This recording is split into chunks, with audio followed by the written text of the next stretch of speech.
چیز ہے، لیکن عموماً ہم لوگ بالکل بھی اس سے بے پرواہ ہیں۔ اور آپ دیکھ لیں ہمارے معاشرے کی حالت کیا ہے، ہر آدمی جہاں اس کو موقع ملتا ہے ڈنڈی مار رہا ہوتا ہے۔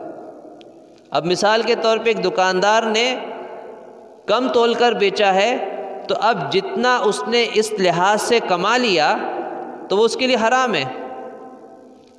اب اس نے مثال کے طور پہ 1 کلو دال بیچی۔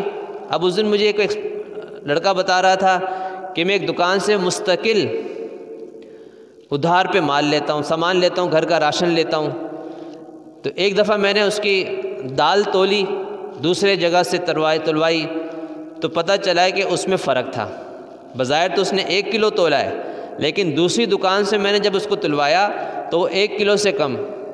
پھر میں نے احتیاطاً ایک اور دکان سے تلوایا تو اس میں بھی اتنا ہی کم بتا رہا ہے۔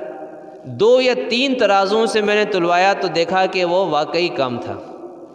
پھر میں نے دوبارہ جب راشن لیا، پھر میں نے تلوایا، پھر ویسے ہی۔ تو مجھے اندازہ ہوا کہ اس نے اپنے ترازو میں کیا کیا ہوا ہے، گڑبڑ کی ہوئی ہے۔ میگنیٹ لگا دیا، یا وہ جو ترازو ہوتا ہے نا پلے والا، اس میں بھی تھوڑا سا اگر آگے پیچھے کر دو تو پھر صحیح نہیں تولتا ہے۔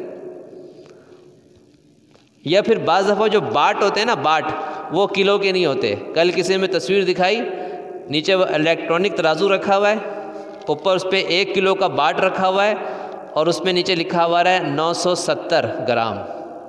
1000 گرام نہیں ہے، اس میں 30 گرام کم ہے، لوہے کا باٹ۔